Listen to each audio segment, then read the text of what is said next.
Quando a gente fala que um filme é bom, quando a gente fala que um jogo é bom, quando a gente fala que um livro é muito bom, por que é bom normalmente, né? Ele, de alguma forma, nos prende a atenção. De alguma forma, ele faz a gente se identificar com o personagem. Ele faz a gente entrar no universo fantasioso. Ele faz, de repente, a gente esquecer que está, exemplo, na sala de casa e está agora no outro mundo. Isso, normalmente, é quando a gente considera uma obra boa, né? A gente esquece onde a gente está e entra naquele universo. A gente chama isso de ambiente imersivo. A gente faz isso na área de jogos? Sim. A gente faz isso num livro? Sim. A gente faz isso, por exemplo, quando a gente vê um desenho animado, quando a gente vê um filme? Sim.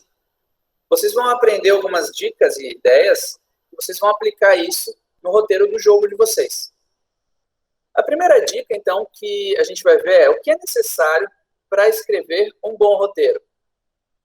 Para um filme ser bom, tem um bom roteiro. Para um jogo ser bom, tem um bom roteiro. A primeira coisa que a gente faz quando a gente cria uma obra é parecido com a aula 2, quando a gente fez aquelas técnicas de criatividade. Então, vocês fizeram brainstorm, se juntaram em grupo, depois fizeram algumas ideias e montaram um painel semântico visual. Aquilo deu algumas ideias, um norte criativo. Depois disso, você faz o roteiro. Antes de fazer o roteiro, a primeira coisa que a gente faz é criar uma ideia. A ideia que a gente fala, normalmente é uma linha. Então, tentem, exemplo, resumir a sua história em uma linha. Beleza. Depois que você fez uma linha, como que eu vou para um roteiro? Antes de fazer o roteiro, a gente faz o que a gente chama de sinopse. Já vou falar um pouquinho mais sobre isso. Então, a primeira dica para ser ou fazer um bom roteiro é ter uma boa gramática, ortografia. Isso vocês estudam na aula de português. Vou tomar uma aguinha, tá? Eu não vou falar tanto da parte de gramática, tá? Isso vocês têm na aula de português, redação e tal. Mas saibam que estudar português facilita muito para vocês escreverem. Outra dica, além de saber escrever a gramática e tal. Se vocês lerem mais, então quem ler mais livros, revistas, quadrinhos, se vocês estudarem mais, isso facilita o vocabulário de vocês. Tendo um melhor vocabulário, vocês conseguem narrar uma história e conseguem também escrever uma história muito mais facilmente. Tá? Então, uma das dicas é leiam mais também. Além de ler mais, tenham mais contato com obras, desde jogos, desenhos, animações, quadrinhos, filmes e vários outros tipos de obra, porque isso vai facilitar a própria criação de novas obras. Segunda dica, coesão. Coesão é o poder de síntese. É você, por exemplo, conseguir falar mais em menos linhas. Então, é você conseguir contar mais elementos da história em menos palavras. Isso a gente chama de poder de síntese. É muito utilizado isso, por exemplo, no jornalismo. Quando a gente quer, por exemplo, sintetizar uma história de uma página, de um artigo, de uma matéria, em uma linha. Essa uma linha no jornalismo é chamada de lead, tá? Lead se escreve assim, ó. Então, o lead normalmente é aquele primeiro parágrafo que tem numa notícia do jornal. Sabe aquele parágrafo que está no início? Normalmente está em negrito. Aquele parágrafo, normalmente, ele conta um resumo da história inteira. E daí, depois daquela primeira parte do lead, você começa a ler a história. No jornalismo, aquele lead ele tem o objetivo de gancho. O que é gancho? Ele meio que te puxa a atenção. Se você gosta daquela história, você começa a ler a página. Se você não gosta, você consegue pular a história. O que a gente faz? Quando a gente está num jornal, ou num site, num artigo, você não gosta, você fecha ou pula para outro, né? Então, quando você tem aquelas primeiras 4 linhas, que é o lead, e tem ali uma história bem contada, aquilo puxa atenção para você ler várias outras histórias. Quando a gente fala de cinema, quando a gente fala de série, é os primeiros 5 minutos. Quando a gente fala de jogo, pensem que é as primeiras horas de jogo. Quando a gente fala de propaganda, é a chamada. Quando a gente vê uma propaganda, a chamada é aquele título, aquela frase que chama a atenção da pessoa. Se aquilo chamou a atenção, desperta a curiosidade e leva a ação para a pessoa ver a propaganda ou comprar um produto, tá? Então, esse conhecimento que a gente está estudando, ele tanto é de jornalismo, publicidade quanto cinema. Outra dica, ser criativo, ter boas ideias. Muitas vezes as pessoas acham que alguém nasce criativo e outros não nascem criativos. Mas saibam que todos vocês são criativos. Só que existem técnicas de criatividade. Então, para ter boas ideias, uma das coisas que vocês têm que ter em mente é: a gente não tem 99% de inspiração. É o contrário. A gente tem 99% de transpiração e 1% de inspiração. O que acontece? Quando você lê bastante, quando você vê filmes, quando você joga jogos, quando você tem experiências de vida, isso cria como se fosse uma bagagem cultural, um know-how, que são justamente sabedorias, experiências que vocês têm. A partir dessas experiências, vocês conseguem ler mais ou escrever mais. Vou dar um exemplo prático. De repente tem alguém que nunca andou de cavalo e tem que escrever uma história sobre andar de cavalo. A pessoa não vai ter muita ideia.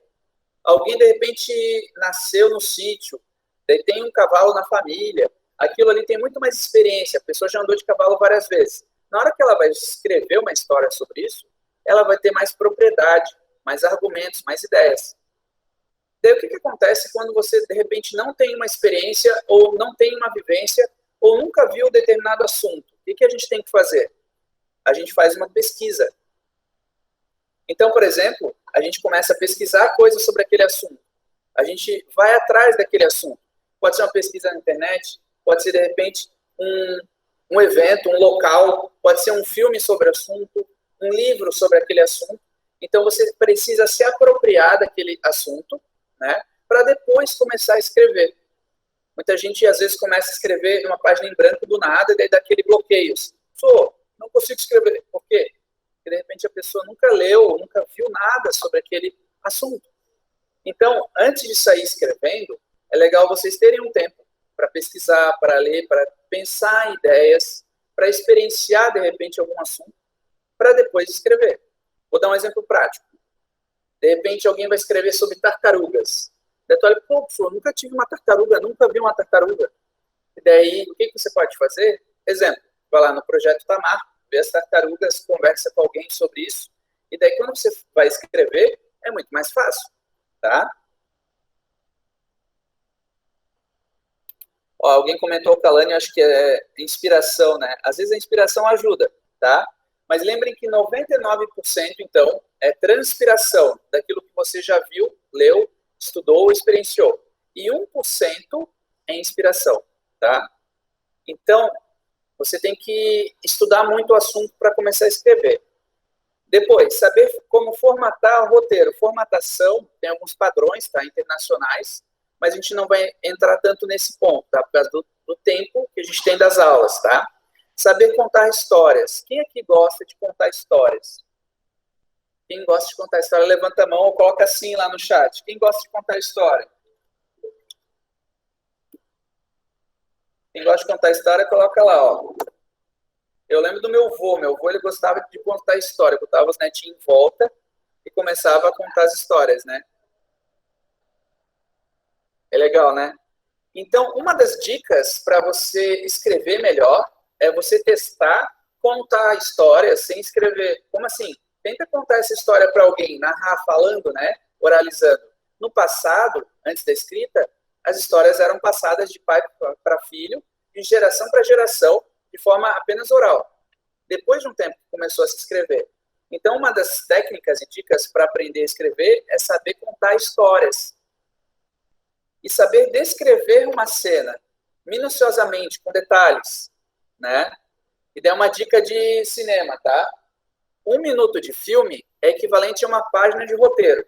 Quando a gente fala aqui, a gente está falando de roteiro técnico, tá, gente? A gente não vai fazer ainda e não vai fazer um roteiro técnico. Hoje, a gente vai fazer basicamente um argumento, tá? Agora eu vou trazer alguns autores que facilita, quem quiser saber um pouquinho mais, tá? Sobre isso, que é o Sidefield. O Sidefield fala a seguinte coisa, dê uma olhada. Todo drama é conflito. Sem conflito, não há personagem. Sem personagem, não há ação. Sem ação, não há história. Sem história, não há roteiro. Lendo agora de trás para frente, fica muito mais fácil. Vamos tentar ler ao contrário.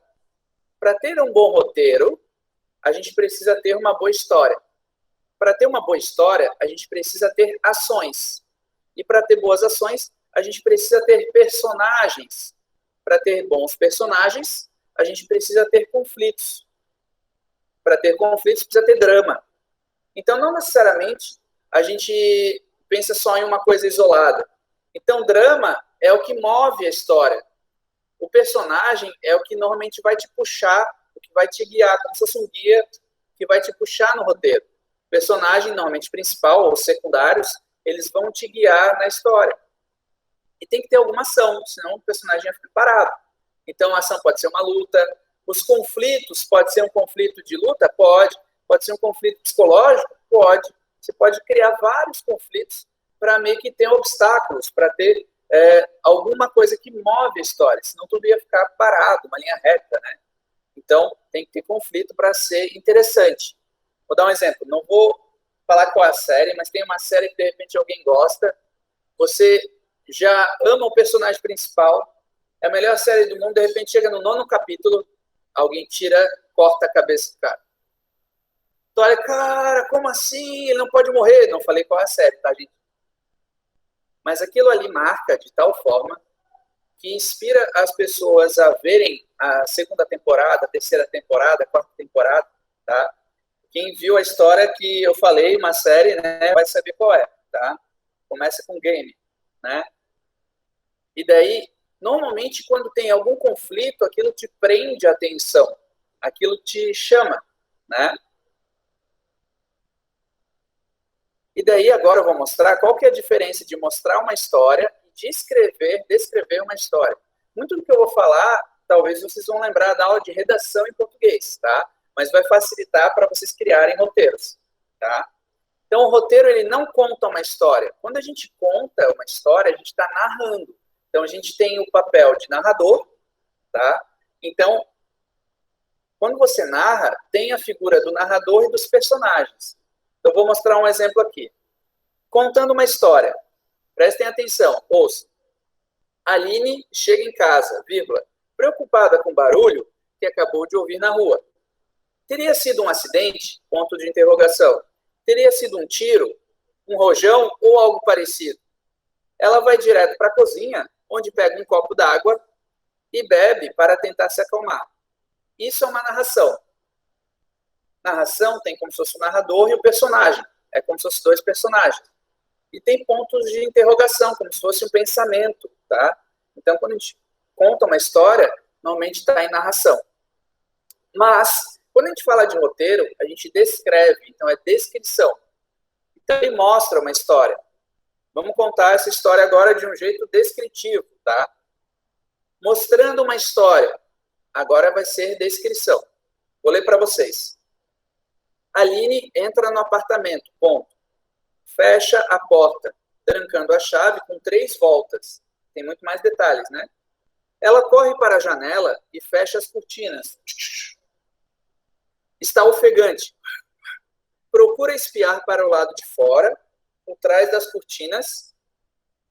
Fica alguns segundos olhando para fora, como se procurasse algo. Vai até a cozinha, abre a geladeira, retira uma jarra de água e serve um copo que ela pega em cima da geladeira. Vou pegar um exemplo. Pegou o copo. Bebe a água toda do copo rapidamente.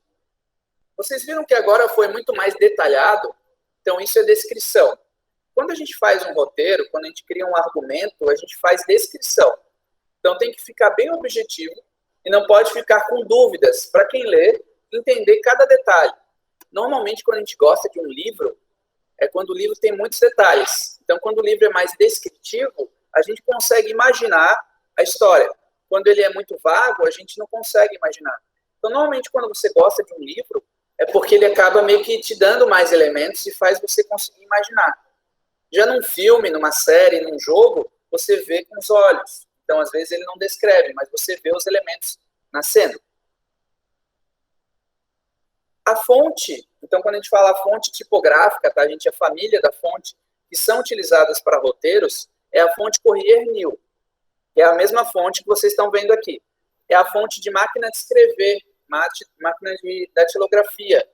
Tem alguém que pensa assim, mas por que tem que ser essa fonte? É uma fonte bem legível e é fácil para leitura, tá? Se você usar outras fontes, às vezes fica ruim para ler. Depois de, exemplo, 20 páginas, 30 páginas, cansa a vista, tá? Então, existem algumas fontes que são mais fáceis para você ler, para não cansar a vista de quem está lendo. Temas. Quando você pensa num jogo, quando você pensa numa história, você precisa ter inspirações.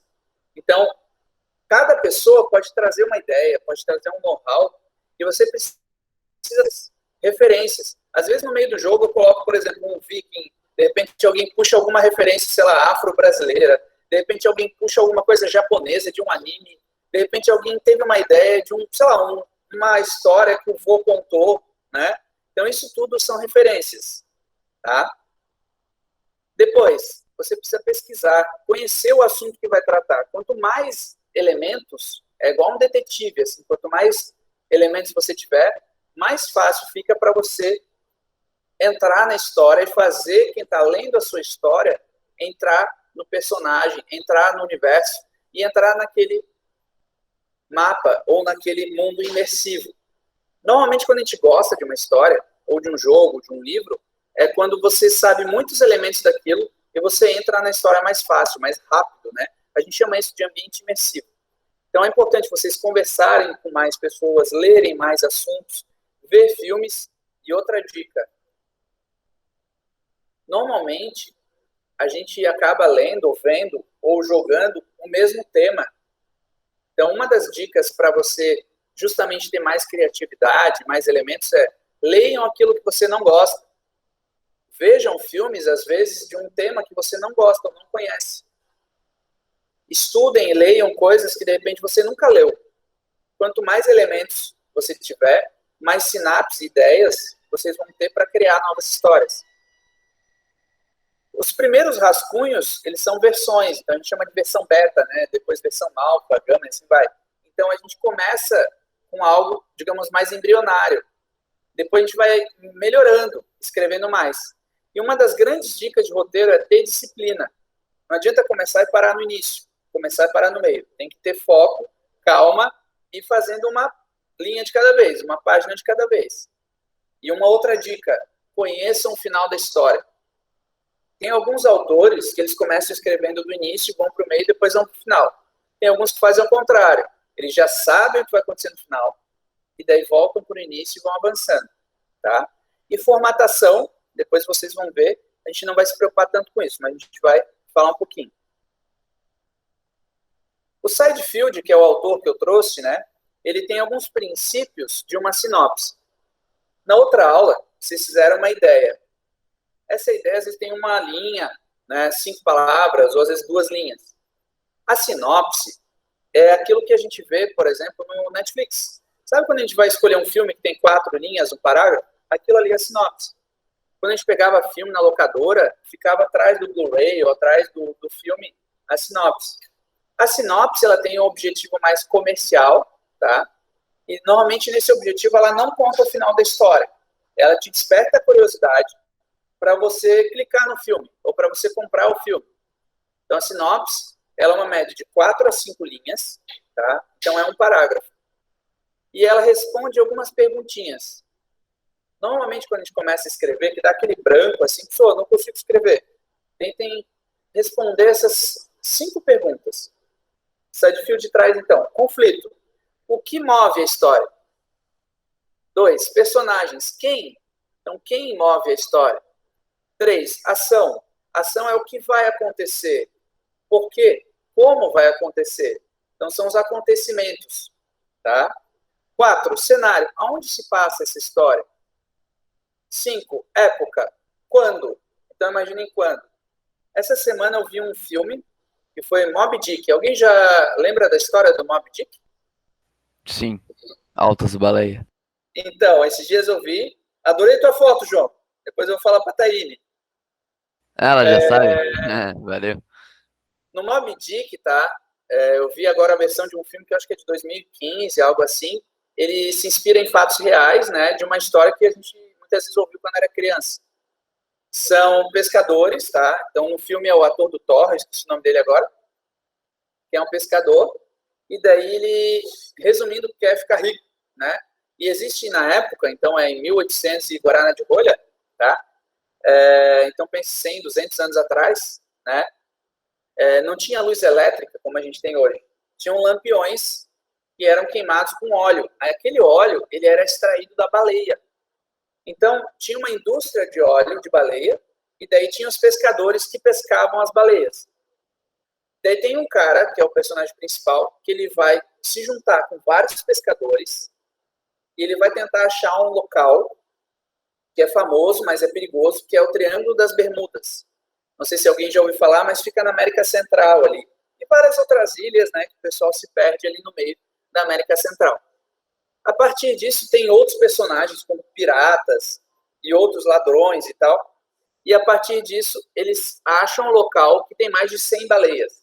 E tem uma baleia gigante, que é branca, que no caso é a Moby Dick, que ela defende uma outra baleia que estava com filhote. Só que eles não sabem. A baleia é muito brava. É quase aquele filme do tubarão. Assim. O pessoal tem medo da baleia. E a baleia vai meio que movendo toda a história e tal. Eles param numa ilha deserta. Depois eles voltam para a cidade. Né? Eu termino a história. Mas aí a gente pergunta de novo as perguntas. Ó. O que é a história? Então, o que é justamente o conflito. A caça das baleias. Personagens. Quem? Tem um personagem ali que é o pescador e Moby Dick seria a baleia. Ação. Por quê? Ele vai caçar a baleia para vender o óleo para ficar rico. Né? Como? Ele pega um barco, se junta com várias pessoas. Então, eu fui meio que respondendo essas perguntas. Cenário, aonde? No Triângulo das Bermudas. Época 1800 Guaraná de rolha. Né? Então, quando a gente responde essas perguntas-chave, a gente consegue, resumidamente, contar uma história em 4, 5 linhas. Lembrem, um parágrafo é como se fosse uma sinopse. Ela não conta tudo. Ó, Matheus adorou 1800 Guaraná de rolha. E daí, agora a gente vai estudar os gêneros literários. Isso você estuda em português, mas agora a gente vai se apropriar disso justamente para pensar em ideias que vão fazer ou vão ajudar vocês a terem base do que pode ser ou que vocês podem mover na história de vocês. Então, o primeiro gênero literário que eu vou passar e vou falar com vocês é romance. Alguém já ouviu falar de romance? O que é um romance? Podem escrever, podem falar, né? Romance, normalmente, é algo, vamos dizer, romântico, né? Tem gente que fala romance para toda obra literária. Então, aqui eu coloquei a palavra romântico, para não confundir. Então, tem normalmente um casal, exemplo, homem e mulher, pode ser homem, homem, mulher, mulher, ou às vezes tem, sei lá, um triângulo amoroso, ou tem, de repente, alguma coisa, algum conflito familiar, que daí, exemplo, não pode o fulano ficar com o Beltrano. Eu trouxe aqui do teatro o William Shakespeare, e uma obra muito famosa é o Romeu e Julieta. Eles têm aquele conflito de classes sociais, né? Daí tem, exemplo, a princesa e o plebeu, né? E trouxe outros casos mais famosos aqui, tipo Titanic, Para Sempre, O Porto Seguro, Loucamente Apaixonados. Tentem lembrar agora de filmes, séries, jogos que falam ou que são romance. Coloquem ali no chat. Exemplos de filmes que são romance. Normalmente, no romance, tem alguma relação. Pode ser uma paixão, um amor, pode ser, exemplo, um amor antigo, pode ser algo desde adolescente, criança, adulto, né? Daí vai da história de cada um. Mas normalmente tem algo romântico. Né? Agora a gente vai para o suspense.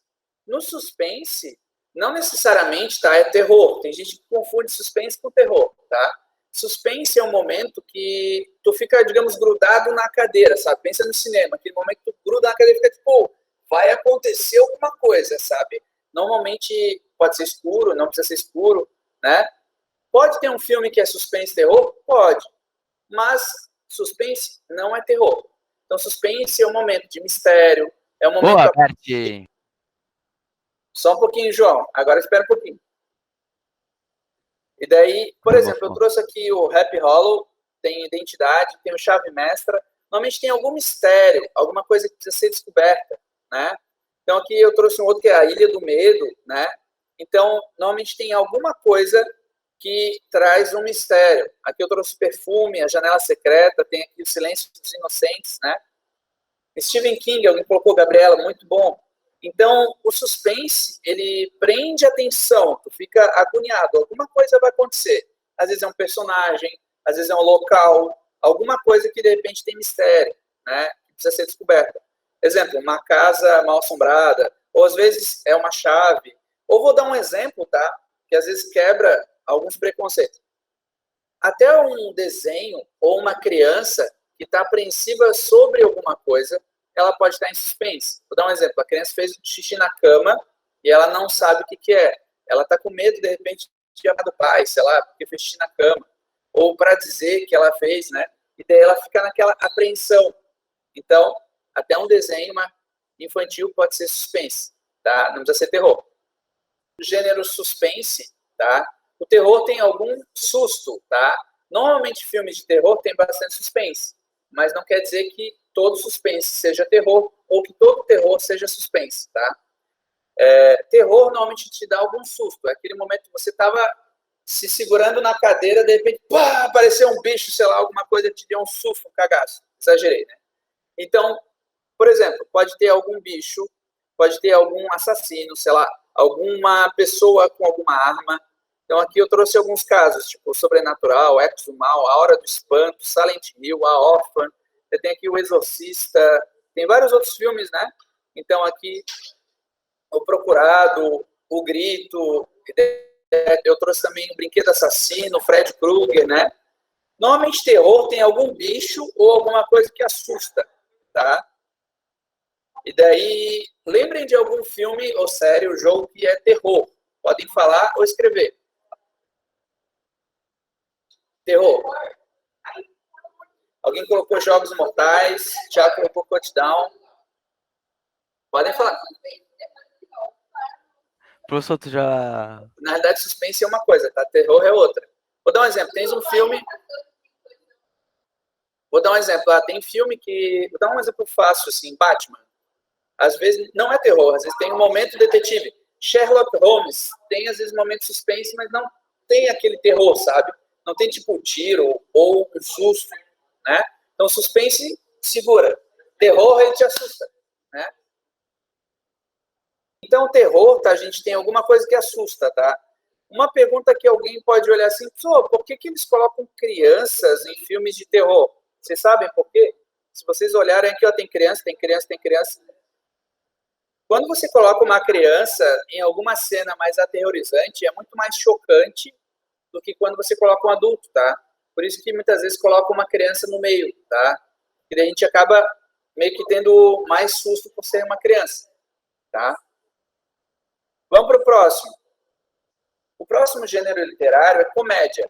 A comédia, ela faz você rir por algum motivo. Pode ser alguém que é desastrado, pode ser, de repente, alguém que tem algum defeito, sei lá, o cara é gago, ou, de repente, o cara tropeça e cai, né? E tem também o que a gente chama de alívio cômico. Às vezes acontece de um filme, por exemplo, ser suspense e ter um momento de alívio cômico, que é um momento comédia. Também acontece, por exemplo, um filme é ação e, de repente, tem um personagem que é o personagem engraçado. Vou dar um exemplo. Quem que é o personagem comédia, mais comédia, no filme do Shrek? O burro. Então, o burro acaba sendo o personagem do alívio cômico. Sempre quando tem algum momento mais de tensão, eles vão lá e colocam uma piada no meio. Então, o momento de alívio cômico é o momento comédia. Tá? Então, por exemplo, eu trouxe aqui alguns filmes, tipo, do Jim Carrey, Eu Mesmo Irene. Tem aqui aquele filme do Mr. Bean, Bem Casado, Escolinha do Professor Raimundo. Tem aqui A Ressaca, filmes do Ed Murphy, A Grande Família, Ted e vários outros, né? American Pie. Então, o que é engraçado pode ser algo na infância, pode ser algo na adolescência, pode ser algo adulto, então faz a gente rir, né? Normalmente algum personagem desastrado ou um personagem divertido, tá? Carismático, tá? E existe tanto aquela comédia pastelão, assim, né? Que é uma comédia mais exagerada, que às vezes alguém não gosta, acha mais forçado, como tem aquelas comédias mais inteligentes, de repente tem um momento que vai gerar uma coisa engraçada, né? Tentem lembrar de algum filme, alguma série, alguma coisa de comédia. Beleza, vamos lá. O próximo gênero é fábulas. Fábulas eu coloquei junto, tá, gente, com mitológicos, mas pensem que são gêneros diferentes, tá? Então, existe, por exemplo, filmes que são fábulas. Fábulas, no passado, era chamado, por exemplo, fábulas para crianças.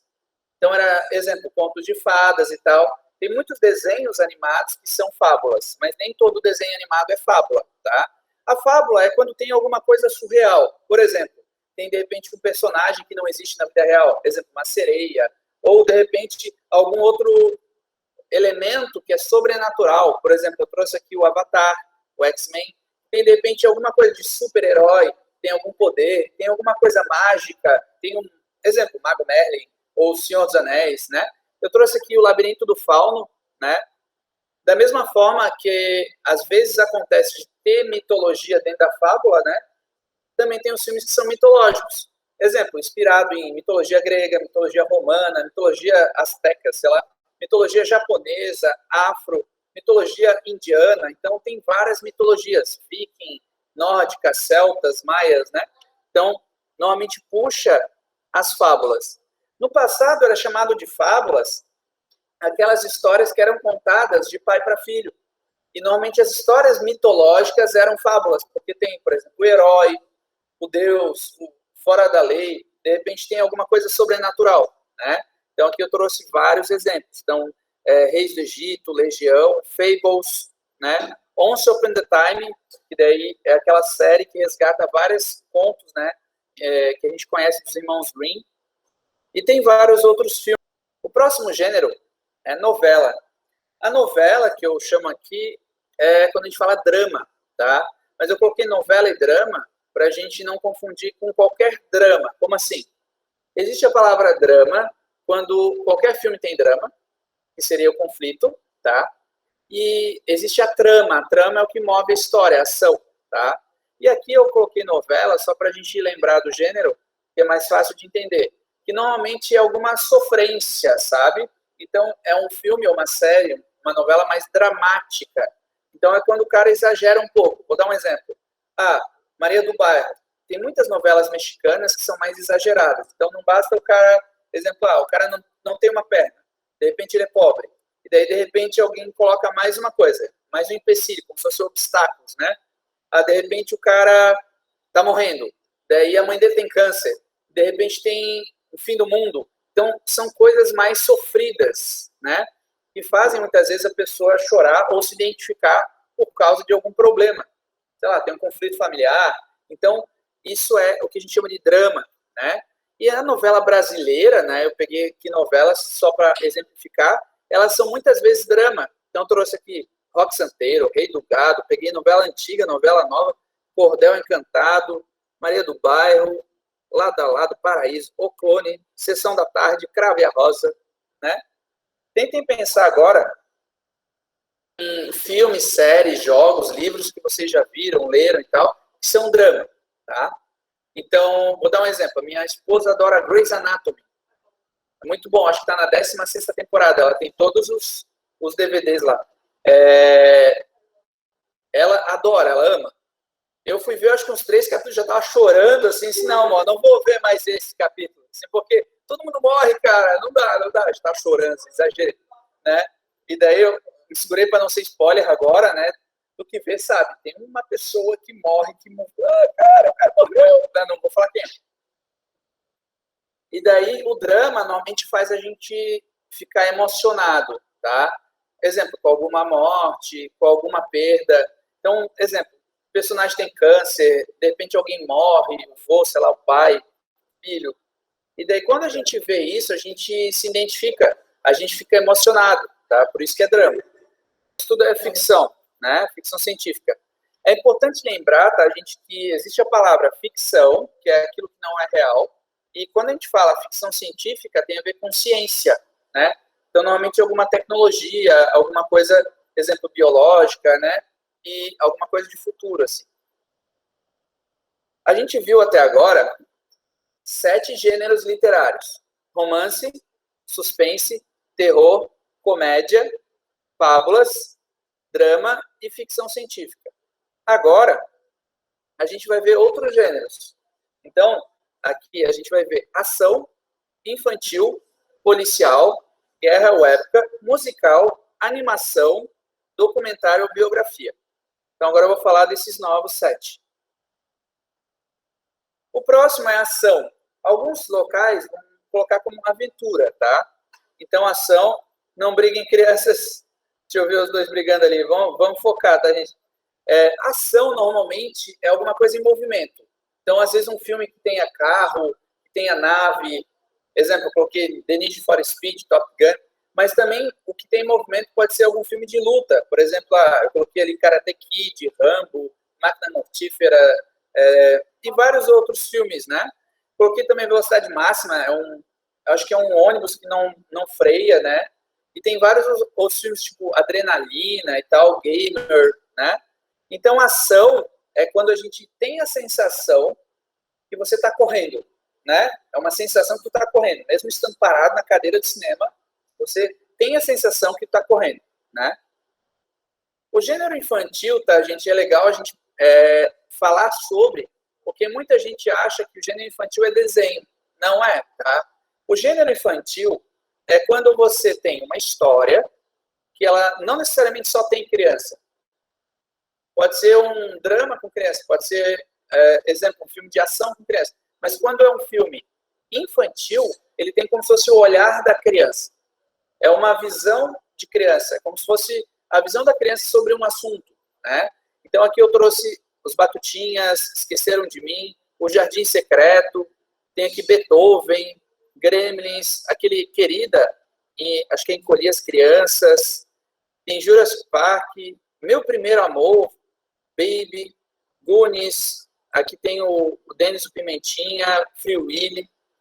Vocês vão perceber que normalmente em desenhos ou filmes que são infantis, eles têm algum animal. Pode ser um cachorro, um gato, né? Porque as crianças, elas se identificam com um pet ou com um animal, né? E pode ser um animal pequeno, tipo cachorro, gato, ou pode ser um animal grande, por exemplo, Beethoven. E alguém vai perguntar, pessoal, mas Jurassic Park é infantil? E daí, lembre que o Jurassic Park ele tem um pouco de ficção científica, ele tem um pouco de ação, né, para os dinossauros, mas normalmente, quando tem dinossauro, acaba puxando as crianças. Alguém vai lembrar que quando a gente era criança, ou você, ou um primo, sei lá, um irmão, sempre a gente acaba gostando do dinossauro, porque é uma figura gigante ou grande, né? E daí a criança se sente protegida. Como, por exemplo, também no Free Willy, que é da baleia. Né? A gente falou da Free Willy ali. Né? Então, o olhar da criança, ele é uma visão mais infantil sobre um assunto. Por exemplo, O Meu Primeiro Amor não é uma coisa, digamos, erotizada, né? É para uma criança. Então, tem toda aquela coisa do meu primeiro amor no sentido infantil da coisa, não naquela visão sexual, né? Então, é uma coisa mais ingênua, tá? Por isso que é um filme inicial. O gênero policial, ele tem como plot, assim, o que marca é armas. Então, por exemplo, alguém que tem uma pistola, ou que tem uma metralhadora, ou pode ser um filme de bang bang, sabe, antigo, como se fosse... Eu trouxe aqui G.I. Joe, Django, A Busca Implacável, né? Tem Adrenalina, Lista, Blitz, vários outros, né? Então, filmes que têm arma, normalmente são policial. Mas pode também ter aquele policial que é meio suspense, tipo detetive. Exemplo, Sherlock Holmes, né? Aqueles de investigação, tipo Tropa de Elite, né? Ou algum outro filme que tenha também um mistério. Então, às vezes é suspense e policial, né? Não é só ação e policial. Né? O filme de guerra normalmente resgata alguma guerra. Então, Primeira Guerra Mundial, Segunda Guerra Mundial, sei lá, era Meiji, samurai no Japão, né? Ou pode ser alguma coisa de época. Então, por exemplo, Marco Polo, que resgata a história da China, da Mongólia, né? Eu trouxe aqui outros exemplos, tipo Guerra ao Terror, Gladiador, pode ser alguma história antiga, tipo Grécia, Roma. Vocês podem imaginar qualquer história, mas imagine que é no passado. Diferente da ficção científica que é para o futuro, o filme de guerra ou época ele vai para o passado. Assassin's Creed ele resgata bastante, né, a época de vários povos, né? Então tem que é na Mesopotâmia, tem outro que é em Roma, tem outro que é a Revolução Francesa, né? Cada jogo é uma história numa época diferente. Eu trouxe aqui um seriado que é muito legal, que é Marco Polo, não sei se alguém já viu. Musical. O musical, como já diz o nome, tem algum momento de música. Então, às vezes, o cara começa a cantar no meio, ou, de repente, tem uma música no meio e o pessoal dança, né? Então, o musical, ele puxa, normalmente, dança ou música, os dois, tá? Então, por exemplo, eu trouxe aqui um Dirty Dance, que é da década de 70, Flashdance, que acho que é da década de 90, Os Miseráveis, que acho que é 2000, tem Moulin Rouge, Mamma Mia, High School Musical, né? Once Upon a Time, que ganhou o Oscar de melhor música tema, tá, gente? Muito bom esse filme. Então, normalmente puxa algo assim. O Mamma Mia, o tempo todo é música, assim. Então, às vezes acontece ter desenhos também animados, infantis, que tem um musical no meio, tipo a própria Frozen, outros, né? Então, é muito usado. Vamos para o próximo. O próximo gênero que eu trouxe aqui, que até a gente comentou um pouco antes sobre ele, é animação. A gente falou de gêneros infantis, mas quando a gente fala, por exemplo, no Oscar, né? O Oscar tem o melhor Oscar para animação. Quando a gente se refere à animação ou desenho animado, não é tanto pelo roteiro, mas sim pela técnica. Então, a técnica de desenho animado, né? Não necessariamente desenhos animados ou animação é para o público infantil. Isso era no passado. Hoje a gente sabe que tem desenho que é para o público infantil, tem desenhos que são para adolescente, tem desenhos que são para adultos, né? Então, a técnica é desenho animado. Mas pode ter vários outros gêneros, tá? Dentro do desenho animado. Então, por exemplo, eu trouxe aqui Simpsons, desenhos da Disney, A Hora de Aventura, Pica-Pau, desenhos da Pixar, Scooby-Doo, Space Jam. Trouxe aqui vários outros desenhos, né? Por exemplo, muitos não sabem, mas Simpsons não é para criança. Classificação indicativa é 16 anos. Vocês sabiam que Família da Pesada é 18 anos? É só para adulto? Porque tem temas, aquele Family Guy, né? Família da Pesada. Então, tem muitos desenhos que a gente acha que é para criança, mas foi feito para adulto. Então, às vezes, passa até de noite, tipo Adult Swim, na MTV, sei lá. Então, saibam que a técnica é a animação, mas desenho animado não é totalmente infantil. Tá? Ele pode ter um desenho que é infantil? Pode, mas pode ter desenho que é adulto. Né? Documentário biografia, como já diz o nome, ele documenta alguma história biográfica de alguém. Então, normalmente é inspirado em fatos reais, né? E daí tem a história de uma pessoa ou de uma cidade, alguma coisa. Eu trouxe aqui, por exemplo, o Walt, que é do Walt Disney, né? A história dele. Malcolm X. Tem aqui também Lutero, Ray, que é do Ray Charles, Abraham Lincoln, Rondon, O Jogo da Imitação, A Lista de Schindler, Coco Channel. Então, tem vários filmes que são histórias de uma pessoa, de uma personalidade. Então, são histórias inspiradas em fatos reais. Uma dica importante, nem tudo que está num filme desses é real, tá, gente? Lembrem que existe uma licença poética, que é justamente de o autor colocar elementos a mais ou a menos para a história ficar mais interessante. Então, não quer dizer que tudo que está no filme é igual, tá? É importante lembrar.